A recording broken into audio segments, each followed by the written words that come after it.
I could either bail or I could stay in and try to be the different leader. You have to have a seat at the table before you can have a voice at the table.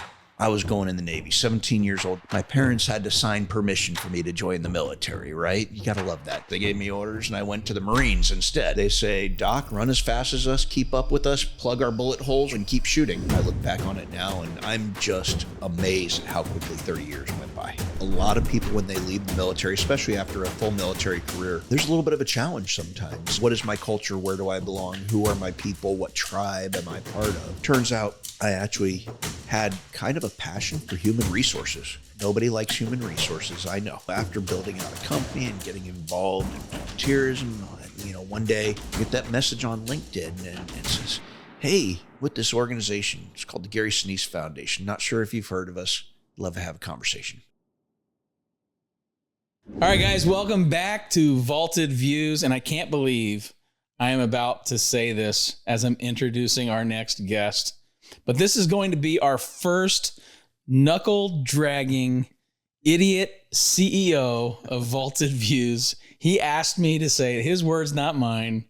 Chris Thorne, today your role is you're CEO of the North San Diego Business Chamber. It is indeed. And knuckle-dragging idiot all along the way. Absolutely. Dude, you are crazy. You are nuts. But you didn't always start out as a knuckle-dragging CEO. That's true. Did we say stupid or idiot CEO? Both of them apply, I think. They both apply.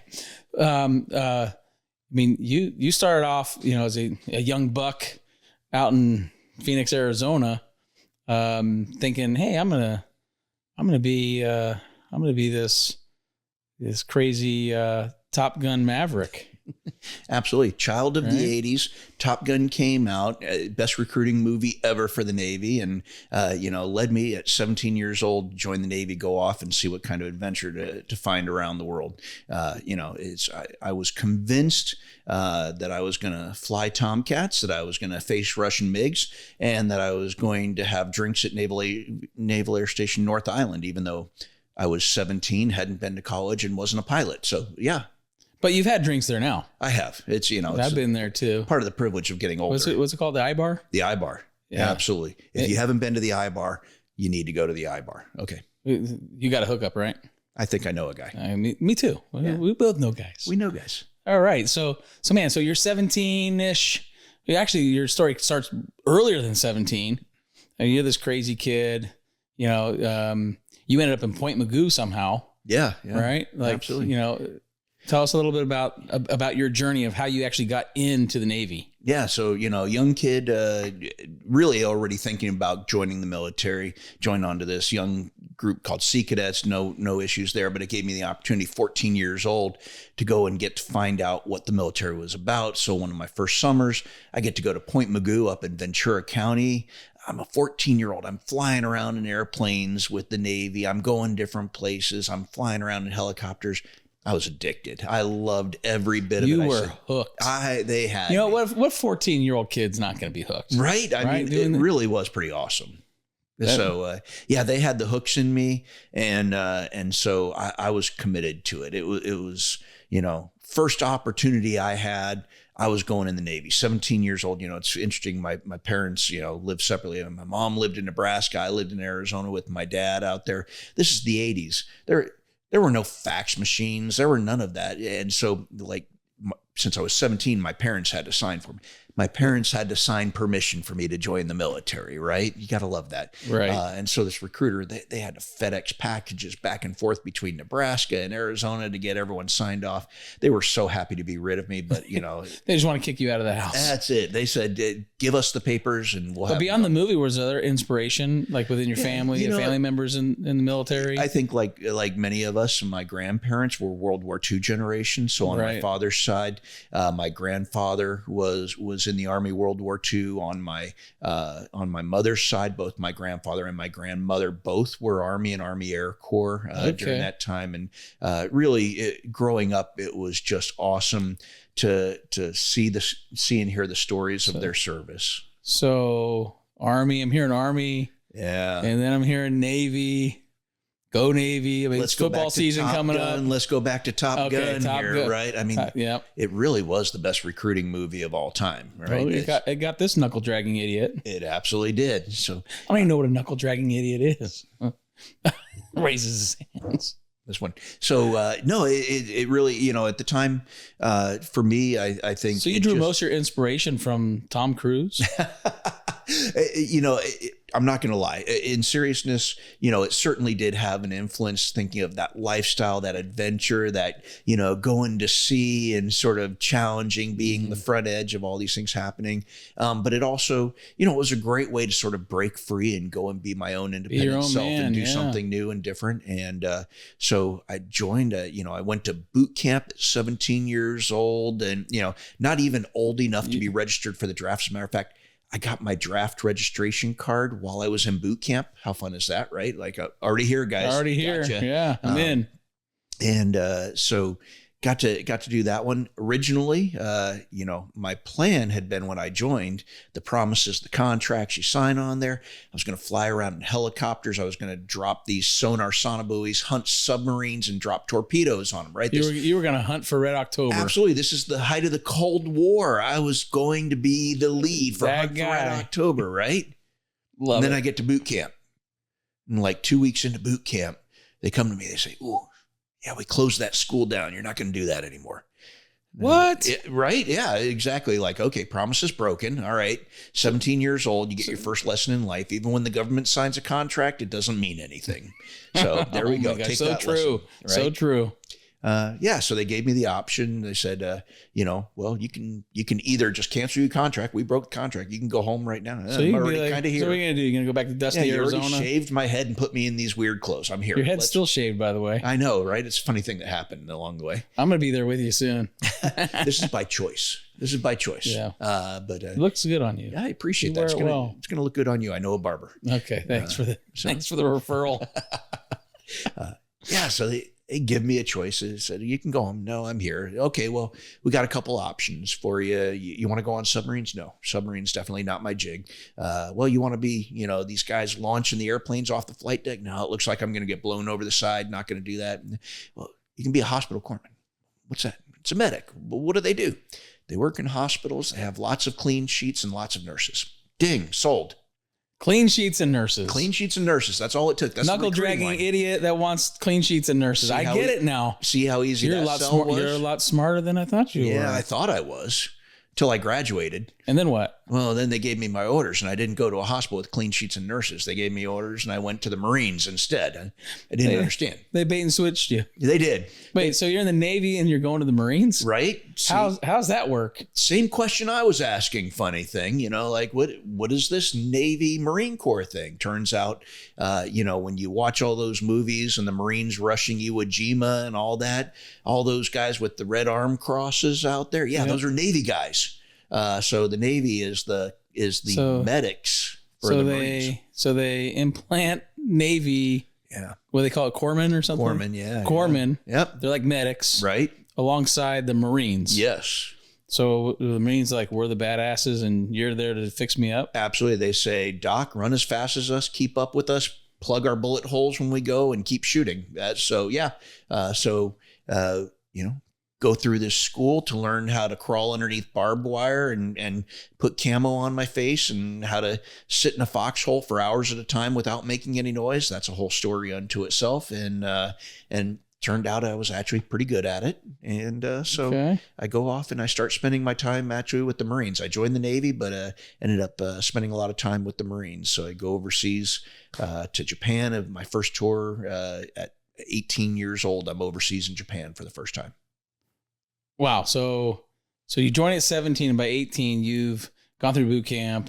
You got kind of hooked up with the Marines, and now you're in Japan. Yep, absolutely. So having a good time over there. I had a stint going through some further school to be a surgical technologist along the way, not using a lot of surgical technology training while I'm out there with the Marines, but hey. No, but you're getting educated along the way. Absolutely, learning things and going different places. Wait, so this whole knuckle-dragging idiot thing, Is that where you are now, or that was when you started? Still there, I think. Yeah, pretty sure. Yeah. Along the way. I'm just different levels of knuckle-dragging idiot. So you're like a black belt knuckle-dragging idiot today. There you go, right. Okay, so back then, so you're getting surgical training. Yeah. So you've done boot camp, so now you're looking for nurses and clean sheets. Clean sheets and nurses. Clean sheets and nurses. Now you're getting surgical training. Yeah. Right? So you're building up skill set, right? Absolutely. Okay, awesome. Yeah, it's actually, I mean, all kidding aside, actually great training. By the time I'm done with that, doing first assistance on surgery and, elbows deep inside people's guts and doing lots of surgery things. I never, again,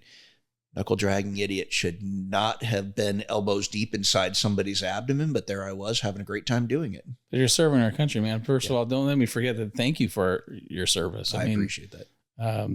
It's just amazing that, people like you can commit, 30-year career to protecting us. And it went fast. I bet it did. Yeah. It was pretty amazing. That was, if anything, I look back on it now and I'm just amazed at how quickly 30 years went by. So you're in Japan. Yep. I mean, you got moved around all over the world. I mean, yeah. I mean, it's just a fascinating kind of, journey that you've had. So let's not spend too much time on it, but let's jump around. Like, where have you been? Oh, so I think my last count is about 67 countries. 67. A vast majority is courtesy of the United States government giving me the world tour. But pretty much anywhere you can think of in the Asia Pacific Rim, been around there. Some of my favorite spots of, I love the Maldives. I mean, how terrible was my life over 30 years? I had to go on a work trip to the Maldives. I'm playing a violin for you. Yeah, I know. It's a pretty tough one. Been around Europe, South America, Africa, some of those in hospitable lands, some of those in less hospitable lands.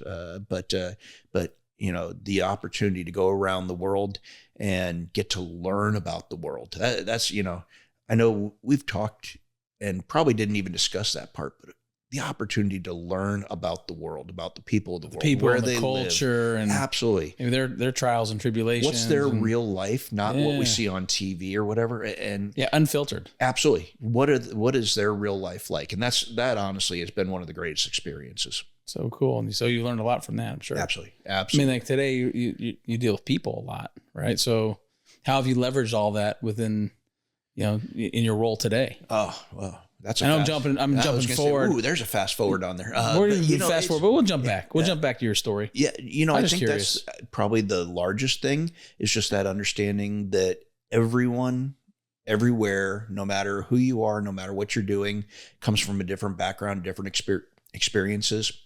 And most of them are ones that I have never personally experienced.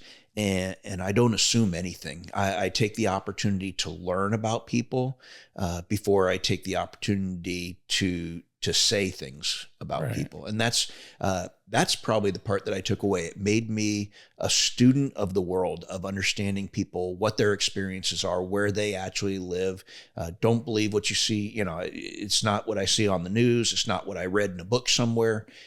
I enjoy that opportunity to just engage with people and learn them on their level. And I think that actually gives me a lot of opportunity in what I'm doing now, because every day is about meeting new people and learning them on their level. Fantastic. Yeah. I mean, you said engage with people. So you were deployed several times. I mean, let's talk about some of those engagements. Yeah. Right. Yeah. So you've been to Iraq a couple times. Twice to Iraq. Twice to Iraq, yep. Afghanistan. Twice to Afghanistan. Yeah. I mean, so what was that like being a young kid in the Navy, hanging out with Marines, and then getting the call to go to Iraq? Yeah. I missed the first few times, right? Back in the 90s, when I was still that 18, 19-year-old, we had that Gulf War kicked off when Iraq invaded Kuwait, and we sent the forces. I was supposed to go on that, had some unfortunate incidents on a ski hill that kept me from going. There I was. You did tell me that story. I did. And I'm thinking, who are you skiing with, your dad? Skiing with my dad. I'm starting to think your dad might have pushed you into that tree, Chris. It's entirely possible. He didn't want you to go. I'm not going to throw any shade out there. So you blew out your knee, and that sucked. But I missed the big one, and missed it. and of course at 19 you're convinced, I just missed my big opportunity. And who would have thought, right? Yeah, right. You'd have thought. And it was interesting over time, where I was at the time, we go into Somalia. And so there I was actually supposed to go into Somalia. Most people know Black Hawk Down, some of that. So I was supposed to go with the Marines onto that. And, interestingly, again, another one we didn't share, sorry. But I was engaged to my wife at that time.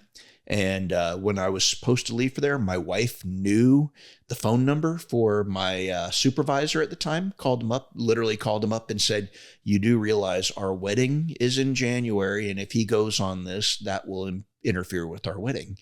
And my supervisor actually took me off the deployment list on that. So no kidding. Yeah, I know, right? She didn't tell me that until afterwards.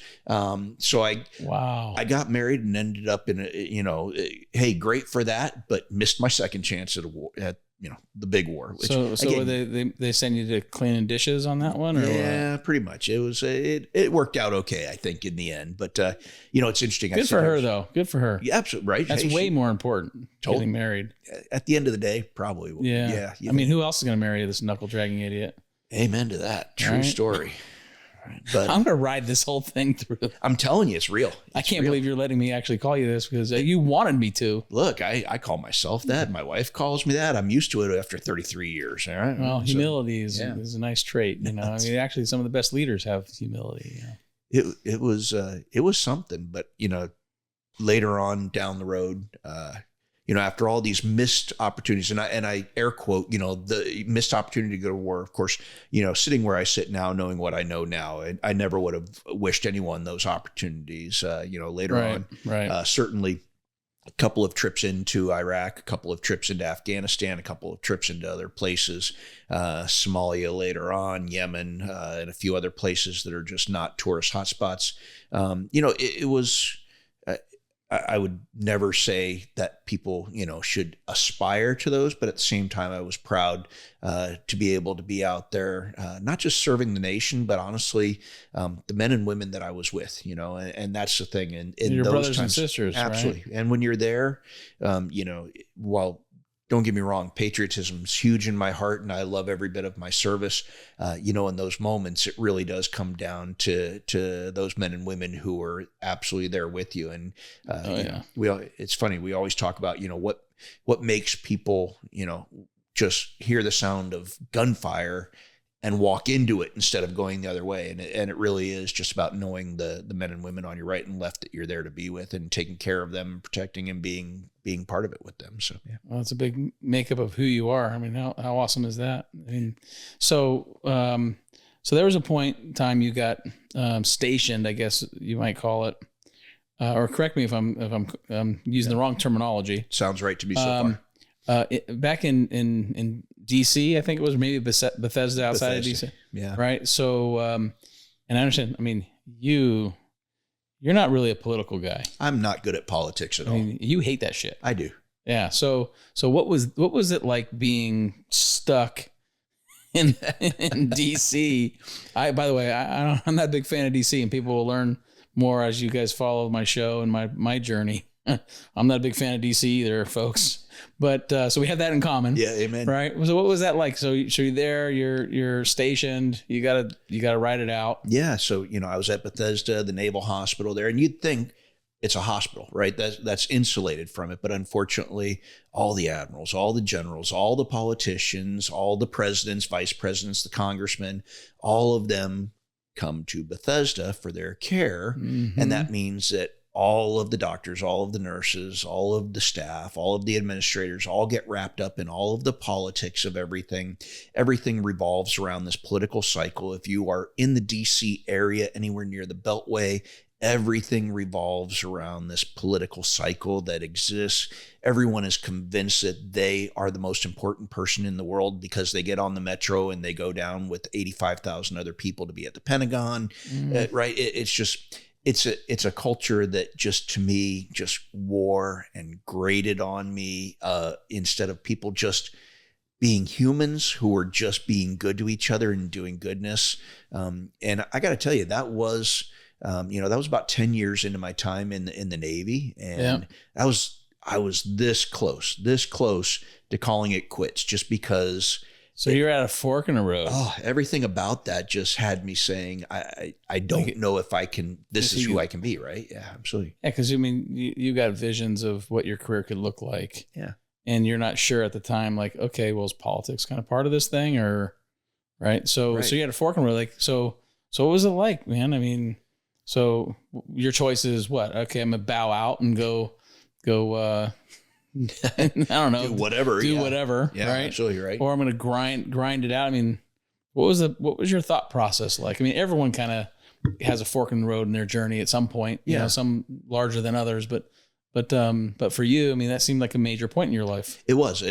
Honestly, you know, as I look back on it, I knew then there was a very significant decision I was making in my life. I didn't realize then just how significant it would be for the rest of my life.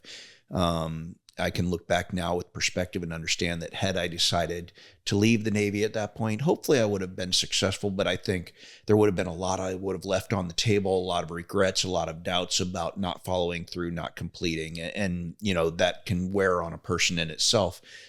Instead, I really looked at it and decided that, you know, I had the opportunity to say, if I didn't appreciate the way that senior leaders were treating people, were acting, were taking care of their folks or the things that they were doing, that I had a choice. I could either bail and let all the other people who did see it that way continue to go through the ranks and become that next leader, or I could stay in and try to be the different leader, try to be the one that was different from what I saw in those particular people and try to be a little bit more than what I thought it could be. And I stayed, and I'm not sure everyone would agree with me, but I think I ended up proving that it's possible to be different. And I do believe in something I actually talked with a lot of young service members afterwards. You know, if you don't like the leadership you have, you can either bail on it or you can commit to staying and being the different leader for those who are coming behind you. And I was glad I stayed. Well, it's tough to make a difference if you're not there. Absolutely. Right. You can't, you have to have a seat at the table before you can have a voice at the table. And so you probably learned a lot from that experience and over the years. Yeah. It's part of like your makeup and how you're a leader today. I think so. I think, you know, maybe one of the core things I took away from it is at the end of the day, you know, we can replace equipment, we can replace things, we can talk all day long, we can make policies, we can make plans. What we can't make is more people, right? And if you don't care about and take care of the people, then all the rest of it isn't worth anything. And so to me, that became a fundamental element of everything about me, was the people are the center of it. Right. Take care of them, care about them, truly care about them. And the other things will all come around it. And, you know, I failed sometimes along the way. I'm never proud of those failures. I like to believe I at least understood and acknowledged and learned and grew from those. But I truly believe that that's what I took away, was from an environment where it was very obvious that people were advancing their own interests on the backs of others, not caring about the impacts they had on others. I was able to take that and move forward, just dedicated to that never being who I would be. Right. Just kind of turning that upside down. Yeah. Yeah. And so you bounced around a little bit, right? So that was about year 10 in your career. You spent 30 years in the Navy, right? So you end up. How long do we have for this podcast? Yeah, we're about 23 minutes into this thing. Wow. So we're not going to go tell the whole story, but at some point you finally get your hospital, don't you? Yeah. So with your clean sheets and nurses, after number of years, number of deployments, eventually you stick around long enough, people die off, they have to promote someone. And so they go, let's promote this knuckle-dragging idiot finally. Absolutely. No one else is there. Absolutely. Get out, dude. Honestly. Bueller? No. So you're not giving yourself nearly enough credit, but you served our country well. You traveled all over the world. And you created your own luck, right? I mean, you were there and you were there often. right? You put in the time. Yeah. I mean, at the end of the day, it is, you answer the call when the call needs to be made, and my family sacrificed for that. I was able to give them some things. My kids got to grow up in the same house. For somebody with a 30-year career, for their kids to grow up their entire childhood in the same house, not have to move around, keep stable friends, family, go through school. I was glad they were able to do that, but it happened by answering the call, by saying, when they called up and said, hey, we need you to take this and go to Afghanistan. Okay. We need you to take this and make that next trip to go, on this particular thing. And so there were sacrifices in that. And I think especially my kids, probably paid a lot of that price in having me gone. But at the same time, it really, I appreciate that evidently I didn't break them too badly, because they're doing okay in their lives, and I'm happy for that. Good job, Dad. Good job. It's resilient kids. There's something to be said for that. But I'm sure Mom had something to do with it too. She might have done one or two things. Just the one or two. Yeah, she probably gets all the credit. But if she's watching this one, I'm in so much trouble right now for that answer. So I'm not gonna. So don't show that one. Anyways. Okay, I'll make sure she watches it. Oh, dang. So eventually over time, doing those things, answering those calls did result in eventually being promoted to some, senior ranks. I was promoted to Master Chief in the Navy, which is the highest enlisted rank in the Navy, and ended up as what's called the Command Master Chief. So the senior enlisted person on a number of different commands, including. So you're the Command Master Chief or just Master Chief? The Command Master Chief, yeah. So Command Master Chief. Yeah. This is one that you actually really held? Yeah. Okay, yeah. Oh, that's right. I forgot it's in the news out there. No, I actually held the role. Yeah. Okay. Sorry. So you're Command Master Chief. That's a big deal. Yeah. Right. To civilians that don't understand like the hierarchy. I've never really understood the hierarchy, but, and so you're, I think you were in Sicily. I was, yeah. Like my motherland. That was my people's out there. Right. We got to go on a vacation. I can show you all the great spots. Let's go do it. It's on my bucket list. I haven't been there. I'll tell you, it was challenging and wonderful at the same time. It was my last 2.5 years in the Navy. And it was what we call a geographic bachelor tour. It means because of the timing of it, my family wasn't able to move over there with me. So I spent the last 2.5 years of my 30 years. And you're still married today? Which is, again, another testament to just how much my wife likes me gone. It's, So you get the geographic bachelor tour in Sicily, running a hospital of like, so how many people are you managing? Well, so over there, I had a hospital there, and that one was actually fairly small, about 800 people, but I also had clinics in Crete. So I had a clinic down in Crete. Had a clinic. Right. It was tough to have to go to Crete on a regular basis. That was a hard one. Had a clinic down in Bahrain in the Middle East in the Persian Gulf, and so that was a little tougher to have to visit on a monthly basis. But certainly, it was great. Loved every bit of doing it though, and just the opportunity for me to be at that sort of pinnacle level of being able to just take care of people, right? Be able to look at people and say, how can I help you be better? How can I help you achieve your goals? How can I move rocks and boulders out of your way so that you can get to where you want to be? And it really was just an honor. So I loved it. And Sicily, te amo Sicilia. I'm just saying, I love every bit of it. I want to go so bad.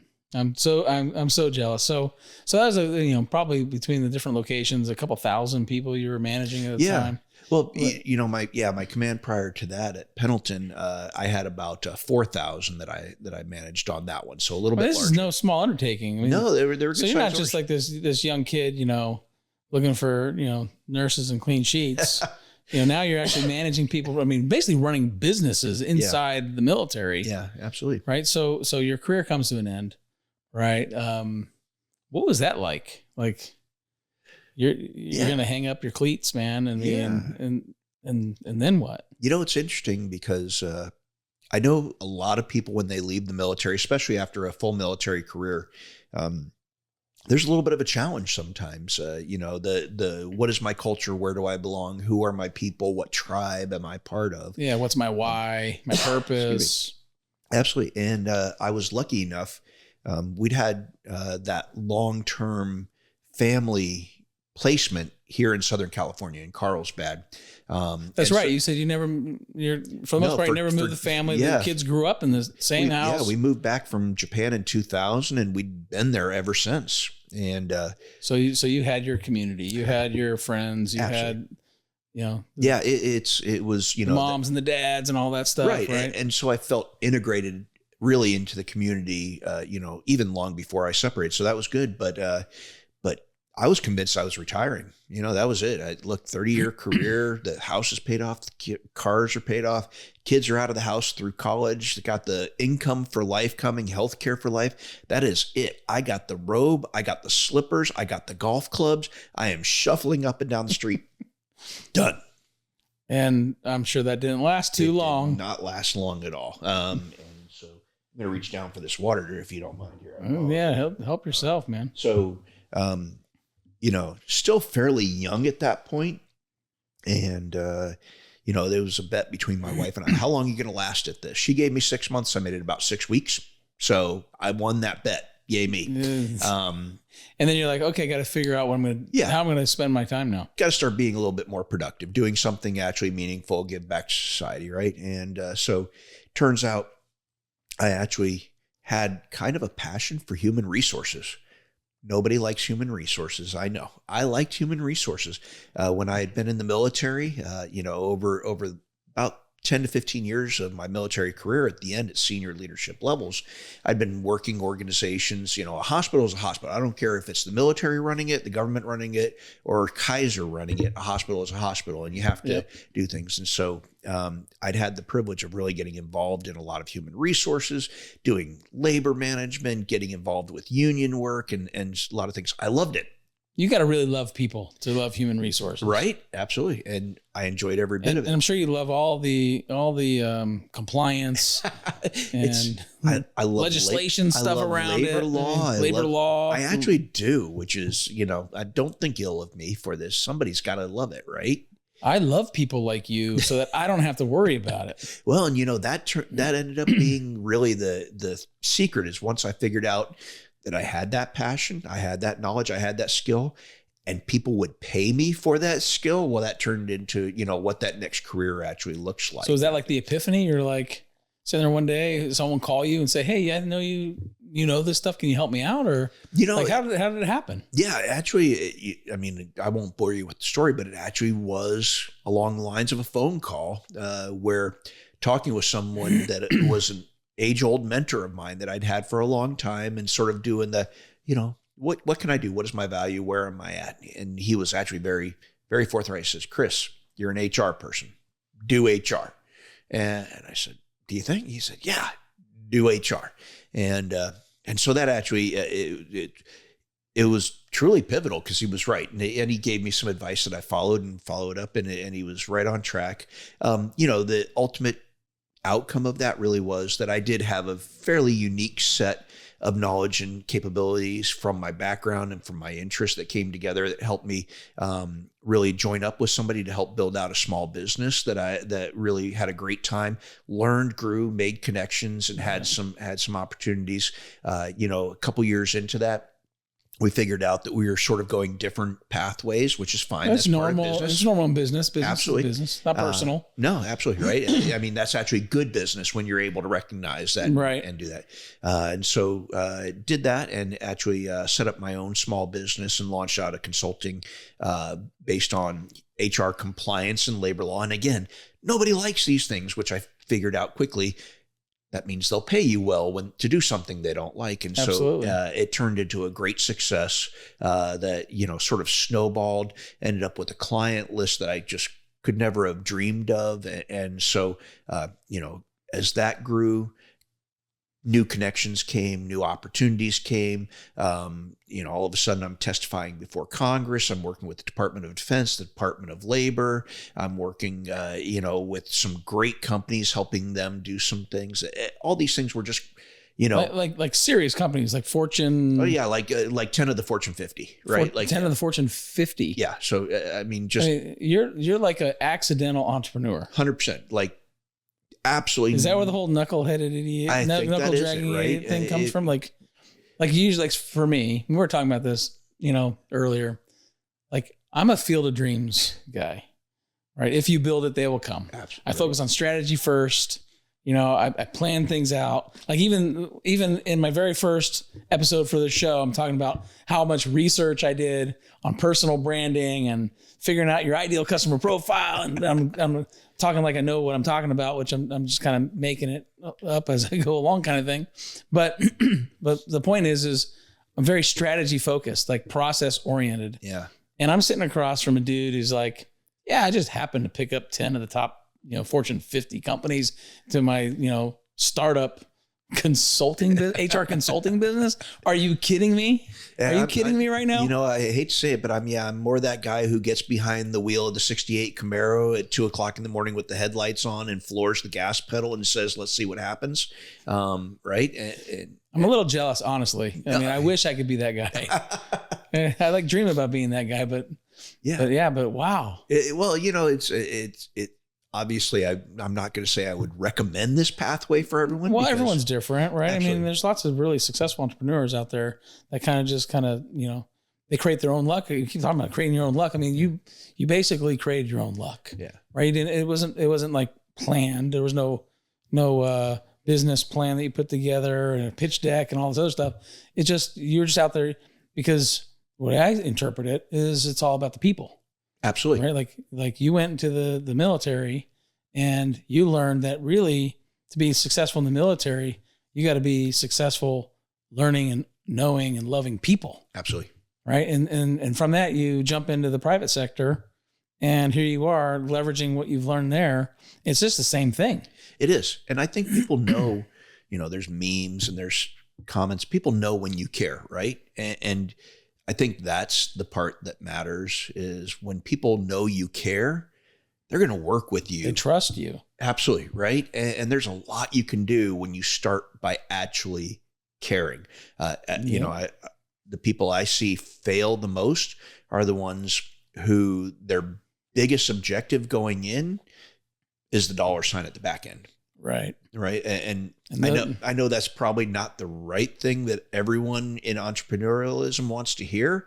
But you have to care about the people along the way, and the dollar signs become part of that. And I do think that, to me, that was a key part is make your opportunities, be out there, be forward, expose yourself, give yourself every opportunity by getting engaged, getting involved, being on, you're on LinkedIn, whatever. You have to do that. You have to be there, but you also have to be ready to grab at opportunities when they present themselves to you, because there's going to be opportunities that are going to come at you that you never could have expected, right? That weird phone call, that weird message that's going to hit you from left field.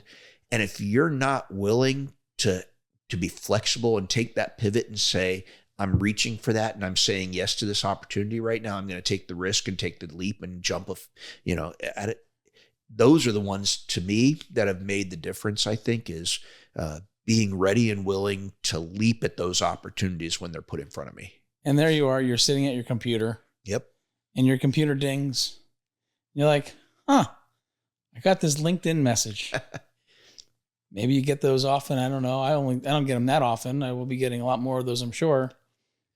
But you get this in-mail from LinkedIn and you get that call. Yeah. Basically. It was a digital call. Right. Tell us about it, because that changed everything for you. Yeah. So after building out a company and getting involved in volunteerism and all that, one day, I get that message on LinkedIn and says, hey, with this organization, it's called the Gary Sinise Foundation. Not sure if you've heard of us. Love to have a conversation. And Gary, for those in the audience, remind them who Gary Sinise and his foundation is. Yeah, so he's a great Patriot actor. Absolutely. So most people know Gary as Lieutenant Dan from Forrest Gump. Also CSI New York, Apollo 13, Mice and Men, whatever. Right. Legendary. Absolutely. Actor. Right. Legendary. Yeah, great actor who really wielded his fame and success, especially his role as Lieutenant Dan in Forrest Gump, in support of our military and first responder community.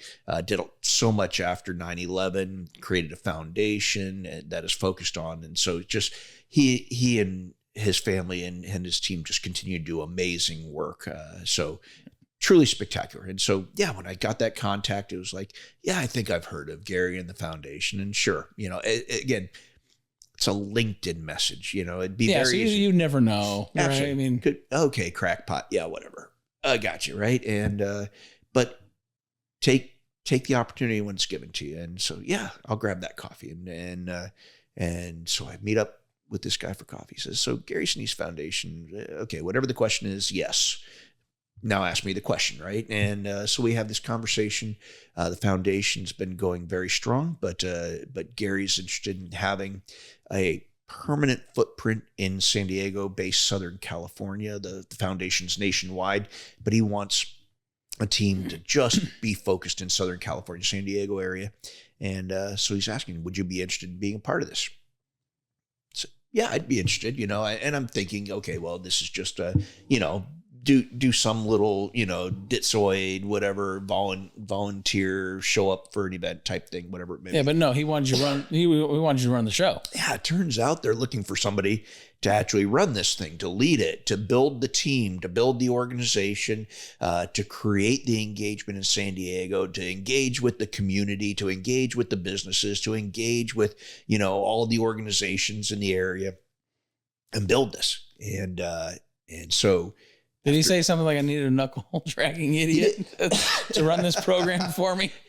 Gary, if you're watching this one, knuckle-dragging idiot, next conversation, we should have that. But no, it's the last call that. But it's amazing. Yeah. It's amazing because it's about at-bats. Yeah. Right? Like, you got to be at the plate. Yeah, be ready. And what you've been able to do is based on some core principles that you have around, really caring around the people. Yes. Not about the dollars, but about taking care of people. Yep. Like, puts you at the plate. Absolutely. Right. And just being at the plate, good things happen. And right? that's it. Yeah. And that's what happened when Gary Sinise Foundation reaches out to you. And then, so you end up, you're running Gary Sinise Foundation here in San Diego. In San Diego. Right. So you're crushing it. You're doing all that. And it happens again. Yeah. Well, it's through doing that one, having a great time, through my small business startup, my founding, my growth out on that, through the work with the foundation. I've been a member of the business chamber all this time. I'm a believer in our community of business and being a contributor, a part of it, engaged. And so I've been. You're giving back. Well, right? Absolutely. It's right. also part of it. You care about people. You give back. Absolutely. We all help each other, right? Right. And so I've been a part of that. And so, as it's time really to step back from that active leadership role with Gary and the foundation. I've now been a member of this Chamber of Commerce for 6 years, and I get this phone call and says, the outgoing CEO, she's been here for 14 years. She's ready to retire. Would you consider throwing your hat in the ring on this one? And I'm looking at it, it's like, well, that's a little new and different for me, but because you're finally you're ready to retire again, right? I'm ready for the slippers and the robe and the golf course again, right? And get your wife to kick you back out and have to figure it out again. But right, but the call happens. It does, and it's this whole line of things that I wish I could say I planned it well, but the experience of leading people, of caring about people, of growing and learning business and being an active member of a committed element of the business community, contributing, giving back to that through volunteerism, getting engaged in nonprofit management, learning nonprofit management at some of the highest levels and how that engages and contributes back to our business community. When this call comes about the chamber, I say, well, I'm sure as heck willing to throw my hat in the ring for that. And I was really just lucky and privileged after a number of rounds of interviews with the board to have gotten that final yes. And now I get to actually lead one of the greatest chambers of commerce that I could ever want to be. Yeah, something like what, 800 small businesses. Yeah, a little over various sizes. Businesses. Yeah, absolutely. Right here all in across North County, San Diego. Really, all across San Diego County. All across across San Diego County and beyond. We've got members that go into Orange County, Imperial County, Riverside County. We've got members in Arizona, Texas, Virginia. So yeah, it's an amazing organization. I love every bit of it. And so running the chamber, I'm sure you've come across some interesting businesses, right? So what would be one of the most interesting businesses that you've seen? Because entrepreneurs come in all shapes and sizes, right? So I'm sure you've got one. Oh, there's a few. So we do have a significant population of small businesses and those entrepreneurs, solopreneurs. I love seeing the creativity and the drive. And so, one of my favorites, we've got a small business that's run by a veteran. I don't love it but I love that she is a veteran, and she makes honey, right? Like, I would think fairly simple, bee, honeycomb, scrape, jar, honey, right? Yeah, we've seen those businesses. Absolutely, right? So what's unique about it? Well, she doesn't just scrape and make honey. She has like 10 different hives around the county, in the desert, up in the highlands, out in different areas to get all these different flavors. And that wasn't enough for her. She goes to Hawaii to talk with beekeeper owners out there and get their honey from what it's like out there, and goes there. And so she's got, I think we were talking, I don't know if she would call it this. I call it, like craft honey, like a line of like 15 to 20 of these honeys that are all blends and fusions of all these different things. Because we're like the craft beer capital of the world here. Right. And here we have a craft honey maker. Which is outstanding, and I love it. I love the idea too. Absolutely, right? Making me hungry for some honey. I know. Where's my tea? I need some of her honey to put in my tea. So there's lots of great ones. We've got an entrepreneur who has created an app for helping parents find all the things they need for their kids, right? So like not just daycare, but daycare, sports, where when they want to do ballet on Saturday, brings everything together. So it's actually pretty cool. She's been doing rounds of venture capital and watching the growth and the business development on these. It's just exciting to see a business community of really amazing individuals across so much that are doing things, and it all comes back into the economy. And so you have an opportunity to help these businesses. Like how does a chamber help them? A couple of ways. One, we want to give opportunity for people to just create connections, right? We want people, whether it's you and me just developing the opportunity to know each other, and whether that turns into business or not, we want people to create the opportunity to create connections, because we know in business that connections create. Yeah, what do they say? It's not what you know, it's who you know. Absolutely, right? And so those genuine connections and creating relationships, we believe, turns into business opportunities later on. But the other one is we give the opportunity for them to have a voice. And that's something that to me is important. When you're that small business owner, especially, it can feel like nobody hears you, right? There's people in the city, in the state, in the federal, who are making rules and laws and changes and doing all these things. And nobody hears you when you're screaming out saying, but if you do that, this is what happens to my business. I can no longer have these 3 employees, right?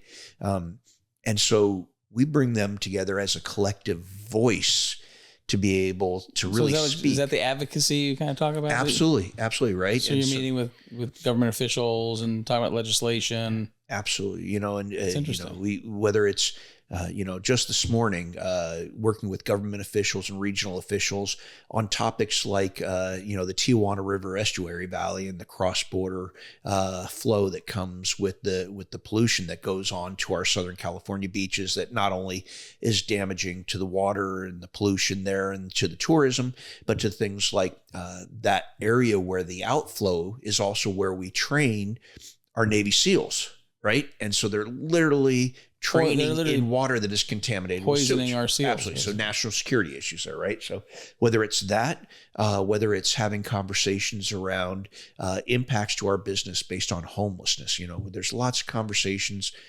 when we talk from the government or from the nonprofit side and dealing with homelessness, and those are very important.